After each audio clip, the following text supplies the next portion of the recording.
A little bit about myself. I've been at RightScale for a little over a year. Before that, I was at what we call a boutique consulting company that was headquartered out of Sudbury, Massachusetts, called System Experts. I've been a QSA, or I worked for QSAC, so I was a QSA for 5 years. I've been involved with the CSA.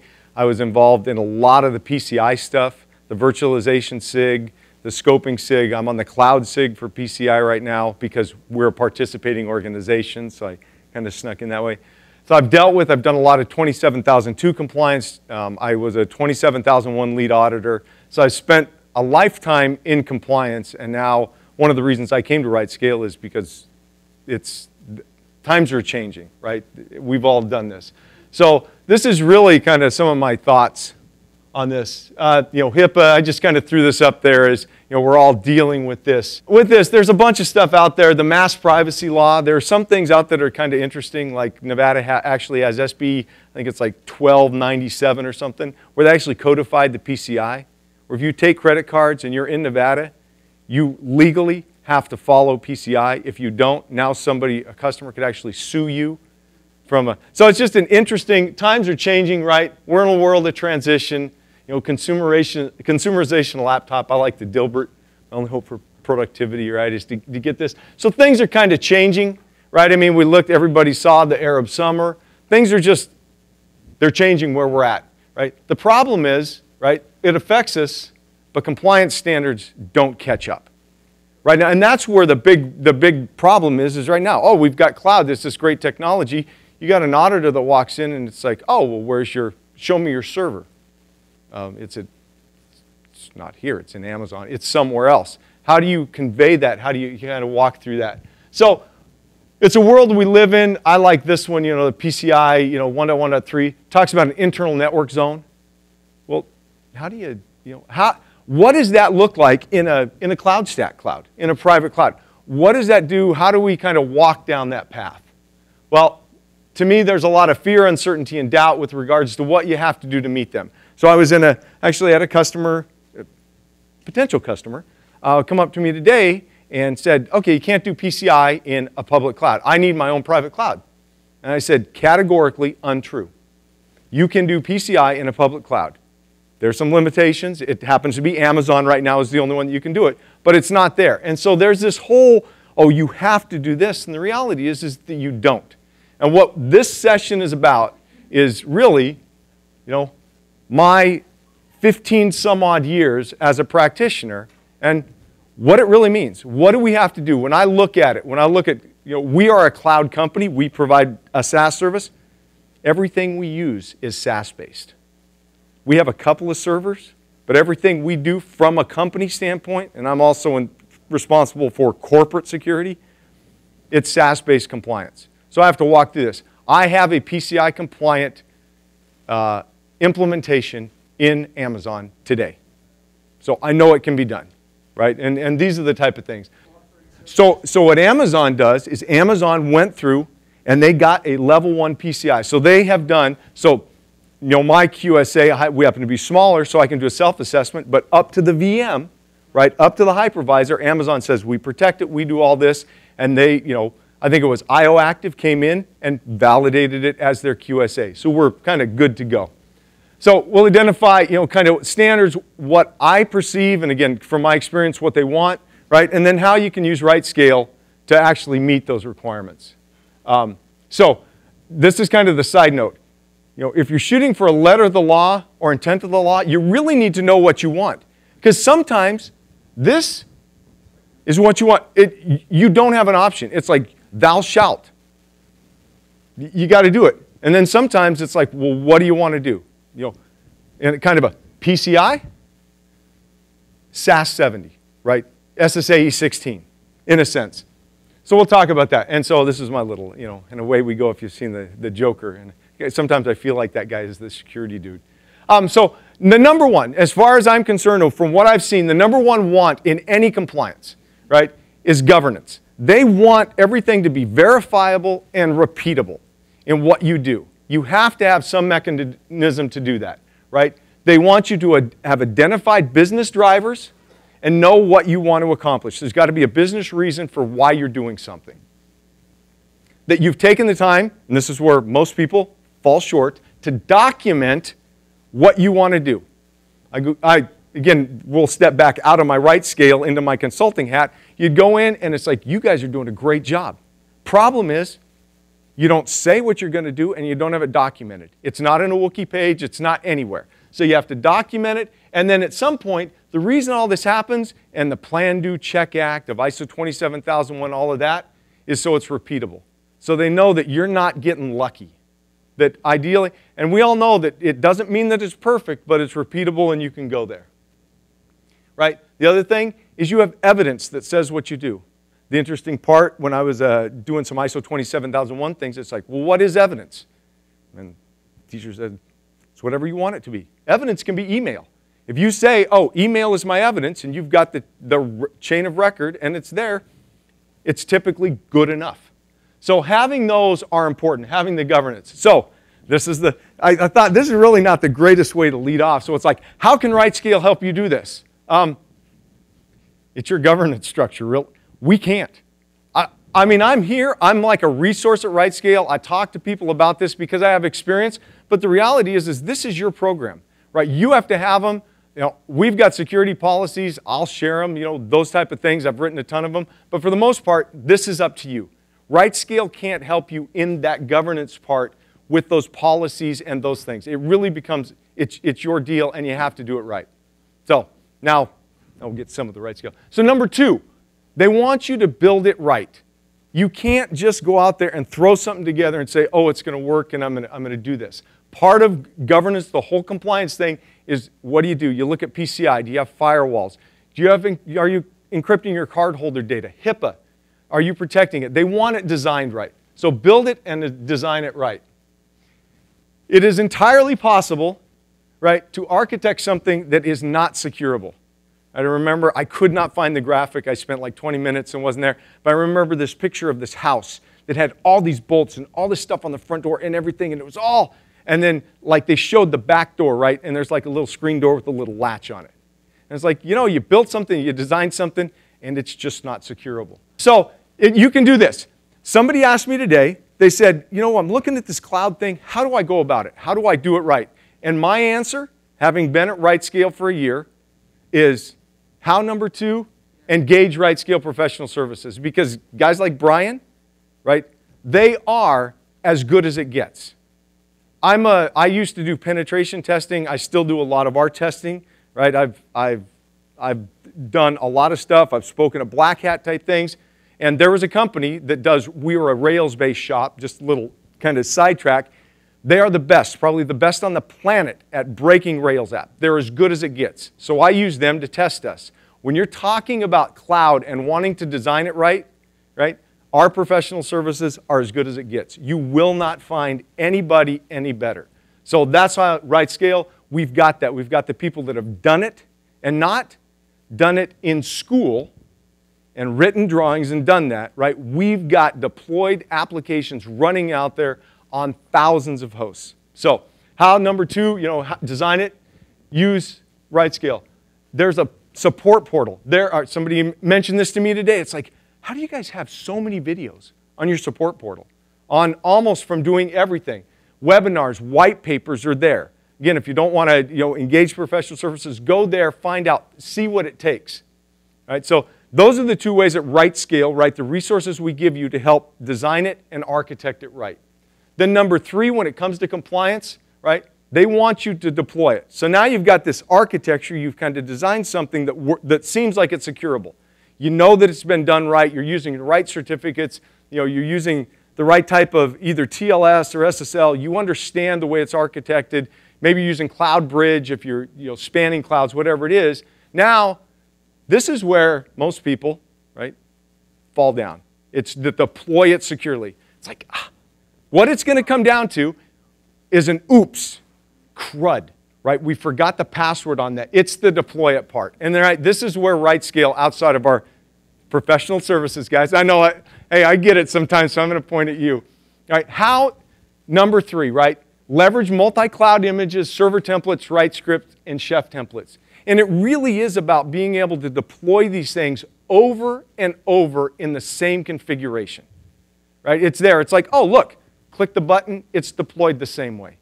And it's not, oops, something happened, it gets deployed the same way every time. So it's a big deal. Being able to tell an auditor, well, how do you make sure that these things are deployed? Oh, we do this. Look, you can look at our RightScript, you can look at our server template, you can view this, and the way we launch it is not go in there, stick in a CD, have somebody type in some stuff.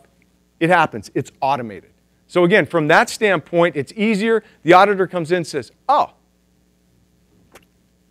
next, right? You move on. Right? Added advantage, and this, most people don't, this is what I will use, right? We're going through an SSAE 16 right now. When the auditor talks about, well, how are your configurations documented? You know, where do you document your standard system configs hardening? It's like, oh, guess what? There are these things called server templates and RightScripts. They're documented, they've got revision control. It's all there. And I'm like, all right, I don't have to worry about it. It's not like we have to maintain a wiki page. You change this, it's there. It's self-documenting in a sense. Number 4, they want it patched appropriately, right? You can have good, solid systems. You can have a great governance structure. You can have good, solid systems designed right, deployed right, but over time, entropy is going to make them insecure for the most part. At some point, something's going to happen, SQL, problems or have, so you need to patch it appropriately. Right? Number 4, there's a couple of different ways to do this, but the biggest benefit is allowing RightScale, again, through that automated configuration, to make it a part of either an automated setup, like if you use a Ubuntu or a CentOS, being able to configure it such that automated updates, or you can go in and run a RightScript to update some things, or if you've got some type of patch policy. And I would say that if for some reason in your enterprise, if you don't have a current patch policy, this is not Phil the cloud guy, but Phil the compliance, I'd say stop your cloud thing. Go figure out how to manage systems. Then once you got, then come back and start working on that. So use RightScale to kind of help deploy that. Number 5, of all compliance, right, they want you to audit and watch what's happening. Now, again, this becomes more, this is really your thing. I helped a company deploy, it happened to be Envision at the time, RSA Envisions. It's because what they had. And we walked and they had it for 3 years. They had done nothing with it because they turned it on. They got like 700 and something sources that they were dumping in, and it just inundated them. And it just, so they put it off and they didn't look at it. And the reality is for those type of things, what you watch, you really need to configure it for you, for your environment. In their environment, they happen to care about USB rights because that's how people were stealing stuff. And so they had CSA product that would actually log USB rights, right? It would dump it to the Envision. We wrote a report, and every day we got the top 25 USB writers. And the time that I was there as the consultant helping them, it was in a 9-month period, 3 people. They caught 3 people basically stealing stuff that ended up getting fired that they would have never caught before. So really in this, right, the compliance, you need to look at it, you need to watch. So how do we do it, right? There are a couple of things. There are these audit entries in the dashboard. You can get them in the dashboard. You can have it part of that. But really what you would want is to pull these informations through the API. You'd pull those audit informations and you'd pull it into your Envision, your Q1 Labs, you pull it into your ArcSight, you pull it into something so you could see what's going on. And then again, you've got that track of, look, somebody logged into my instance, somebody run this RightScript, somebody did this action, and this is kind of at the cloud management layer, right? So you've got that. The other part that you'll need, right, is to configure your syslog and events to go to whatever your security information and event monitoring tool is. If you don't have one, you need one. My job at RightScale is corporate security, it's platform security, and it's helping customers design. As far as my role in platform security is I'm really trying to kind of get to the point where we've actually implemented like a cloud audit where our customers can pull information not only from the management platform, but also, oh, you've got an SSAE 16 to help you easier with your audits. So that's kind of on the roadmap, but those type of things, yeah, definitely being able to pull into that.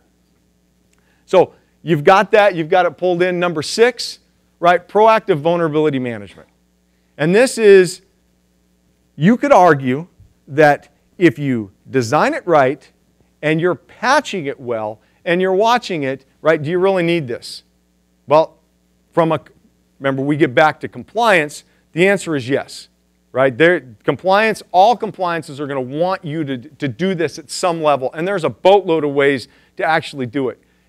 For us and RightScale, we have two in particular. There are, it could be Splunk. I think Alert Logic is a new. CloudPassage is one of our partners that does kind of on host. They've got an agent. It'll tell you, oh look, you've got a vulnerable version of, Lockd or something on your box. Your Windows is out of date. Trend Micro's got a thing called Deep Security, which does similar. You can run whatever. We happen to, at RightScale, we use both Saint and Nessus, and in a little bit we'll end up implementing CloudPassage, but we do authenticated scans with them to do our vulnerability management, find out what's there, go forward. So really, and the way we do this, and we've already tested out CloudPassage, is it's all deployed via RightScripts. So when an instance gets launched, I don't worry about, is it being protected? Is it there? Are we looking at it? Bam, it happens. It's deployed, it's there. This is, again, a little anecdotal story at one of the other customers I was at, working with the CISO at the time. He said, what is the allowable portion of out-of-date antivirus clients? And I looked at him and I said, 0. There's no acceptable reason. Now I understand, somebody's been offline, right? They come back in the office, they plug in, and let's say you don't have kind of a quarantine type system. Okay, but within 30 minutes of plugging in, it ought to be updated. So that's this kind of same type of thing. Utilizing RightScale for vulnerability management, you don't have to have an excuse. You don't have to say, oh, if we got 80% coverage or 95%, we're good. It's 100%. And from a compliance standpoint, you walk in and your auditor doesn't find, right, basically material findings from things like this. About the 10th time they ask you something and you've got it, right, they're going to start trusting you, and it's going to be an easier audit. How? Again, this is the way we do it right now. We're looking at utilizing CloudPassage, is like use the API. The way we do it is we actually pull all of our IPs, our public and private IPs via the API, and I feed that into both our Saint and our Nessus scanners that are authenticated to scan those instances. So we do it, and ideally, right, this is my pie in the sky, is it'll actually, when a VM comes up, it'll actually have, one of the operational scripts will have that run. It'll pull it out, go do that. That's down the road. It's something you can do. One of our big customers actually does that. It's like when a system comes up, it's vulnerability scanned almost within a short period of time. So, those are some good things that you can do. I really like them. Those two scanners I think are pretty good. So that's the way we do vulnerability management and kind of look at it. And then the audit and review. This is different than kind of intrusion detection and looking at those type of things. Like, you can use infrastructure audits. So we have a report called an infrastructure audit that you can go in that basically gives you all of your security groups, how they're set up, which systems have what security group. So you can look at it. It's basically a firewall review is what it is. Oh, it's a report. It's a report that you can go in through the dashboard and generate infrastructure audit, and then you can hand it to your network guy, or ideally, well, not ideally, I guess theoretically, you could actually put it through something, have this is what it should look like, and see if there's any diff. You could diff it and say, oh, this is the problem. So you've got that to be able to look at kind of firewalls, and for the most part, when you think of cloud infrastructures, host-based firewalls or security groups are one of the primary protection mechanisms, right? We rely on those a lot. So that's one that, that we need to do, and this is kind of what it ends up, this is one of the things comes up, tells us, what sources. I know this is hard to see. I wanted to give you more the generic of it. You can download it in JSON, text, you can dump a CVS of it, or a CSV. They're not a drugstore. Verify users and roles. So the reality is that we use RightScale to manage RightScale. So like our customers, RightScale is a SaaS platform, and we use it to manage us. So I have to go in and do these things. I have to go through and do security audits, right, verifying users and roles.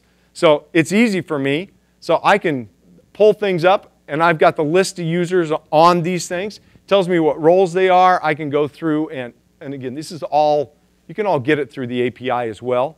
But I can pull these, send them to whoever happens to be in charge of that account, say, are these legitimate? Are these legitimate users? Should everybody have admin on your system? Should everybody have actor? Do they need to be, server login's a big one. So everybody should be able to SSH into all your instances. Really? Is that really true? No, so the interesting part is on an account, right, these users have these roles on an account, and my account can be associated with multiple clouds. So yeah, that's the way it is. So again, back to auditor comes in and says, have you done your annual audit? For us, we have a couple of accounts, like our production account, which is important. So I do that quarterly. There are others, our test dev, I'll look at those maybe semi-annual. We've got a couple that are out there I still need to do. I'll do those annually to meet those. But again, through the interface, through the dashboard or the API, the information's there. I don't have to go to this system and that. The other nice part is in just recently, or in 12H1, our new set of server templates that are coming out is the new managed login, and part of that is a kind of a automated management of who can log into your system. So what you could say is you can infer, as long as you don't go, Peter, I don't know if anybody was in Peter Eulander's, if you're not going underneath RightScale, going to Amazon, you walk in and said, who has access to your instances to log in? Only people with that. So you could say, I know who has access to my instances. And being able to, again, give an auditor, and then they'll say, oh, show me the logs. You could go to the logs, right, that's dumped through your ADS and say, look, Brian and Phil are the only ones that logged in. Raphael, right, didn't. So want number 8, incident response and management. So this one is this is one of those back to wish I could help you more, right? What it does give you is it gives you a single view, right? We're talking about you're in an account, you got clouds, you can say, oh, I know what was done on these instances, whether they were in Rackspace, DataPipe, SoftLayer, LogicWorks, Amazon, West, East, Oregon, anything. You've got that single pane of glass that you can kind of go to and look at it. It's not perfect. If your SIEM isn't set up right and you don't have the data, because that's really where most of your forensic stuff's going to come from, but it does give you that spot to go look and do some, kind of some real rough cut to get some information to look at it. Number 9, governance, right, evidence. We talked a little bit about it before, but most of that was, do you have policies? Do you have process in place? Is it documented? Number 9, they want you to be able to prove what you're doing, right? And in that sense, right, events, version control, self-documenting configs, that's what RightScale brings to the table, right? It brings to the table that I don't have to make sure my wiki page is updated for my latest build. It's there. And while to some people, it's like, well, what's the big deal? To me, it's like, that alone, it's like, oh, it's documented. It's like, how many times have I walked in somewhere and it's like, why don't you have system builds? Every time, and I step back into my old self every once in a while. I go to our ops guy. It's like, hey, do you have a documented configuration guide? I need this, right? PC, they're asking for it. And Doug will look at me and he goes, yeah, it's a server template. And I'm like, oh yeah, I forgot. It's there. You can print it out if you want. We've got revision control. You can say next. I can go look at it, what it was here. So it does provide, the platform itself gives you some other things. And want number 10, right? That's kind of what we've talked about are the things that I have seen in 15 plus years, right? Is there anything that you haven't, that I did not cover, right? That from a compliance standpoint that you see that you are curious about? Most people have questions about RightScale Security. So I joke a lot of times. I'm serious about my job, right? I mean, I love what I do, and I'm my job is to make sure, right, that RightScale is not used to break into you.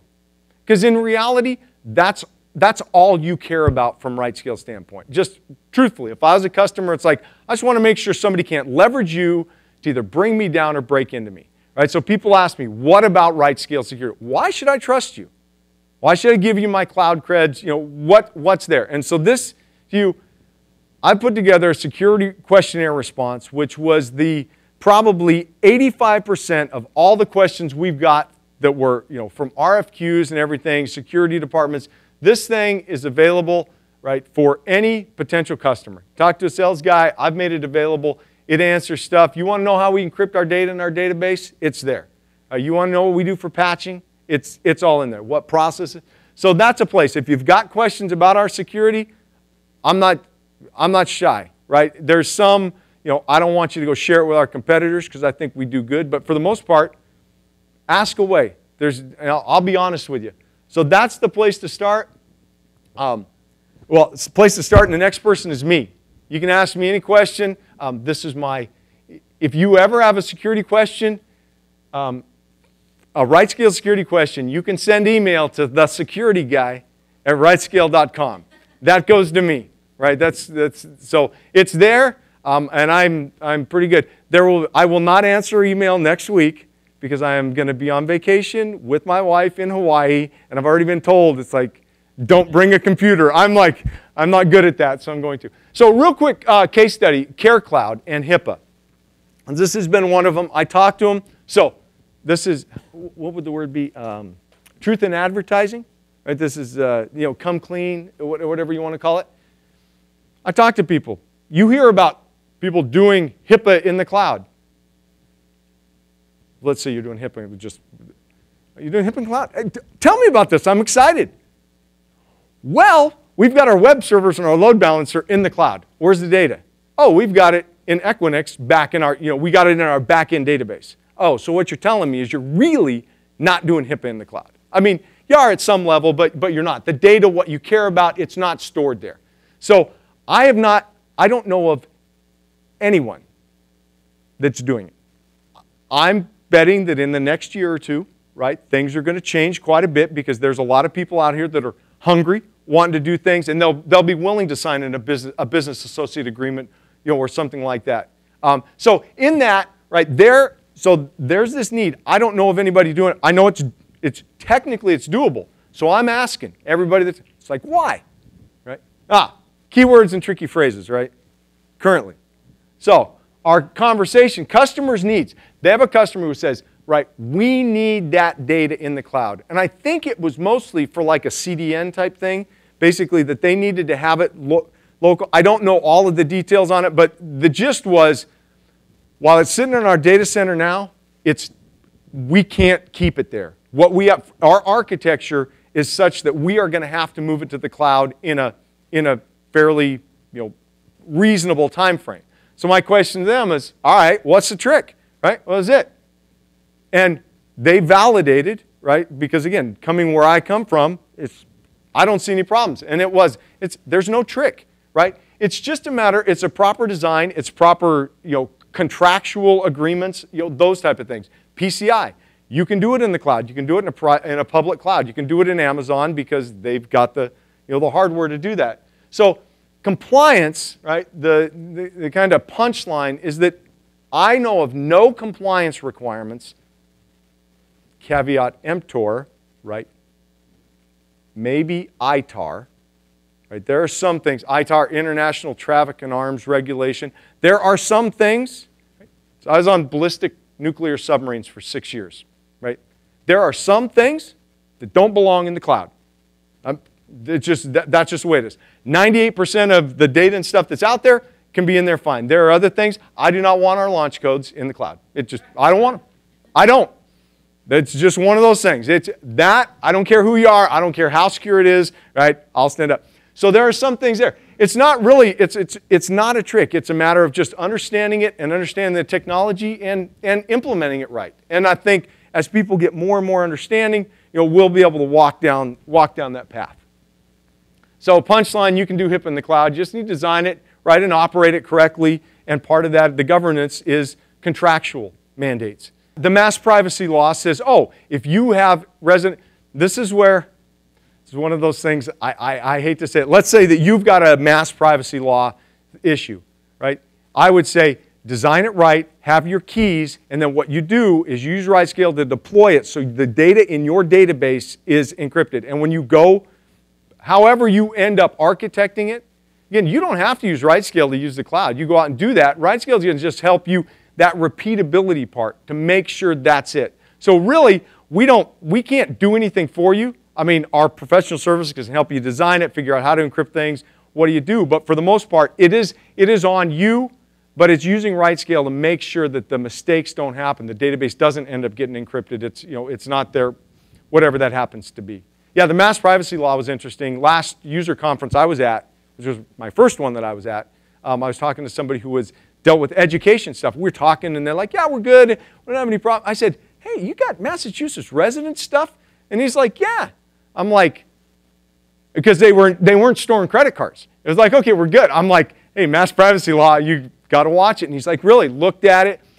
And again, that's where it gets back to that first slide. Your governance, that's up to you. You have to know what these requirements are, the data that you have, the requirements. If you deal in, if you're in Asia, whether you're in Singapore or whether you're in Australia or Malaysia, they're different. Where EU, it kind of looks the same, and America's kind of the same. So, well, but I meant America, within America, it's kind of the EU's got this kind of look and kind of similar, where APAC is more, yeah, it's kind of different. And so knowing that and being able to implement it, and getting back to what RightScale really does is, if you've got a good program, right, we got smart people that know cloud technology that can help you, and we can automate this stuff.